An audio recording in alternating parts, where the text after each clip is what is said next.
थाने के अंदर जब 14 साल के इंदर कुमार से पूछताछ शुरू हुई तो उसकी आंखों में खौफ से ज्यादा एक अजीब सा सन्नाटा पसरा था।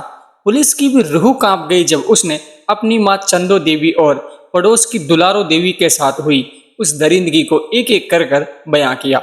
उत्तर प्रदेश के कानपुर जिले का ये डेरापुर गांव उस रात दहल उठा जब एक के बाद एक दो लाशें जमींदार देशमुख की बैठक में मिली। पुलिस ने घटना स्थल पर जमा लोगों की भीड़ के बीच दो शवों को अपने कब्जे में लिया था और पोस्टमार्टम के लिए भिजवा दिया। कोई नहीं सोच सकता था कि 9वीं कक्षा में पढ़ने वाला होशियार और समझदार इंदर इतनी बड़ी वारदात को अंजाम दे देगा। लेकिन कानून पुलिस के हाथ में नहीं, कोर्ट के हाथ में होते हैं। अब आगे जज साहब ही तय करेंगे कि इस लड़के को क्या सजा मिलेगी। उस खौफनाक रात की शुरुआत 2 अप्रैल 2026 को हुई थी। करीब 9:30 बजे का समय था जब हाथ में एक बड़ा सा हथौड़ा लिए इंदर सीधा देशमुख की बैठक पर पहुंचा। वहां जमींदार देशमुख और उसका वफादार नौकर मोहन शराब के नशे में पूरी तरीके से धुत होकर चारपाई पर सो रहे थे। इंदर ने बिना कोई वक्त गवाए सबसे पहले देशमुख पर रुख किया। उसने हथौड़ा हवा में लहराया और एक दो नहीं बल्कि 3-4 जोरदार वार ठीक देशमुख के सिर पर कर दिए।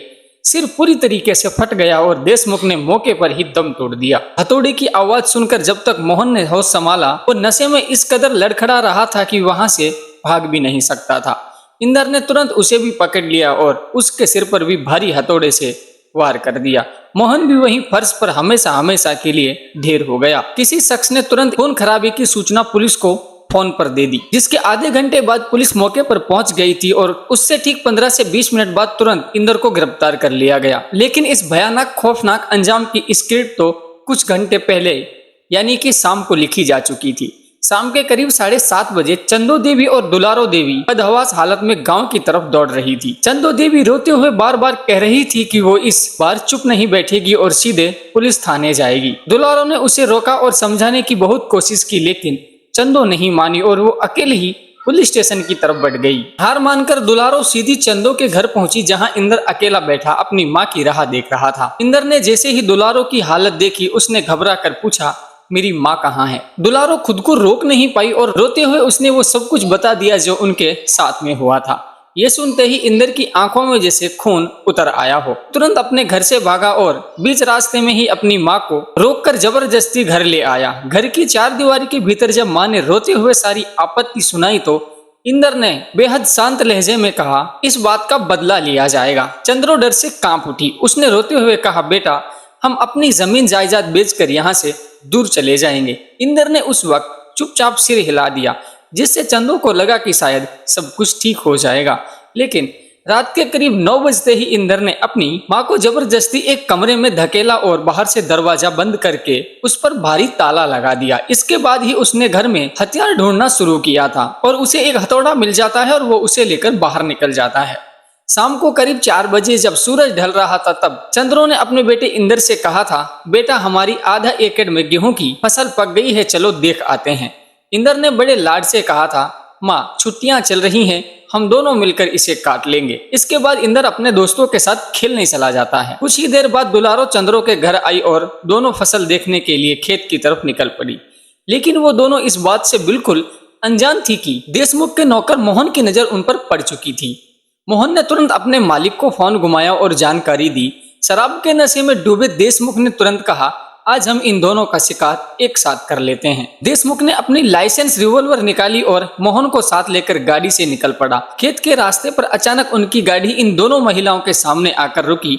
देशमुख गाड़ी से उतरा और सीधे चंद्रो की कनपट्टी पर पिस्तौल तानते हुए बोला, चुपके से गाड़ी में बैठ जाओ नहीं तो यही मार डालूंगा। दोनों महिला खौफ के कारण कांपने लगी और उन्होंने गाड़ी में बैठना ही बेहतर समझा। देशमुख दोनों को अपने खेत में बने एक सुनसान कमरे में ले गया, जहां मोहन ने उनके हाथ पैर रस्सियों से बांध दिए और मुंह में एक कपड़ा ठूंस दिया। इसके बाद देशमुख और मोहन ने और शराब पी। जब नशा गहरा हुआ तो उन्होंने चंद्रो के साथ वो सब किया जो एक इंसान को शर्मिंदा कर दे। जब उनका जी नहीं भरा तो उन्होंने दुलारो के साथ भी वही गंदी हरकत दोहराई।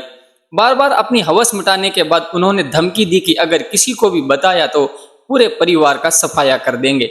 असल में इन औरतों की बेबसी की कहानी बहुत पुरानी थी। चंद्रो के पति की 3 साल पहले ही एक लंबी बीमारी के कारण मौत हो गई थी। वो पहले सिलाई कढ़ाई का काम करके अपना घर चलाया करती थी, लेकिन गांव की औरतें पैसा उधार कर लेती थी, जिससे तंग आकर उसने खेत में मजदूरी करना शुरू कर दिया था। पड़ोस में रहने वाला जमींदार देशमुख गांव का सबसे रईस इंसान था, लेकिन वो लंगोट का बहुत ढीला आदमी था। औरतों को फंसाना, उन्हें बिस्तर तक ले जाना उसका रोज का काम था। जब चंद्रो की दोस्ती दुलारो देवी से हुई तो दोनों अक्सर आपस में सुख दुख बांट लिया करती थी। ठीक 15 दिन पहले यानी कि 15 मार्च 2026 की सुबह करीब 8 बजे जब इंदर क्रिकेट खेलने गया था, तब दुलारो ने चंद्रो से खेत में चलने को कहा। चंद्रो की तबीयत ठीक नहीं थी, इसीलिए दुलारो अकेली ही चली गई। उस दिन देशमुख खेत पर शराब पीकर बैठा हुआ था और दुलारो को देखते ही उसकी नीयत खराब हो गई। उसने दुलारो के पास जाकर कहा, तुम विधवा हो, घर में कोई कमाने वाला भी नहीं है, मैं तुम्हें बहुत सारा पैसा दे दूंगा, बस मेरे साथ वक्त गुजारो। दुलारो ने जब इसका कड़ा विरोध किया तो देशमुख जबरदस्ती करने लगा, जिसके बाद दुलारो ने उसके गाल पर जोरदार तमाचा जड़ दिया। गुस्से से पागल देशमुख ने मोहन को आवाज लगाई, इस औरत को उस खेत में ले चलो। दोनों उसे खींचकर एक सुनसान खेत में ले गए, हाथ पर रस्सी से बांधे और मुंह में कपड़ा ठूंस दिया, और देशमुख ने उसके साथ गलत काम किया। फिर उसने मोहन से कहा, बहती गंगा में डुबकी लगा ले। मोहन ने भी वही घिनौनी हरकत की और जान से मारने की धमकी देकर उसे छोड़ दिया। उस पहली घटना के बाद जब दुलारो रोती हुई चंद्रो के घर पहुंची तो चंद्रो उसे लेकर तुरंत नजदीकी पुलिस स्टेशन पहुंच जाती है। वहां कुर्सी पर दरोगा सुरेश बैठा था, जो पूरी तरह से रिश्वतखोर और जमींदारों का चमचा था। चंद्रो की बात सुनकर दरोगा सुरेश ने डांटते हुए कहा,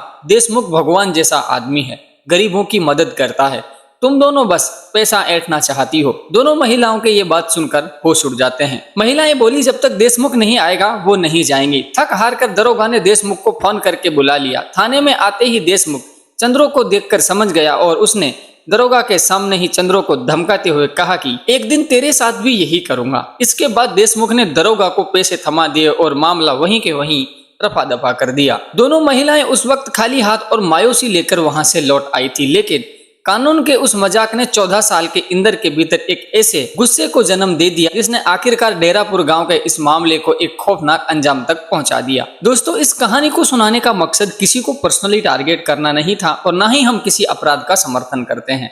हम इस कहानी के जरिए आपको सिर्फ सतर्क रखना चाहते हैं, सुरक्षित रखना चाहते हैं। अपने और अपने परिवार का ख्याल रखिएगा।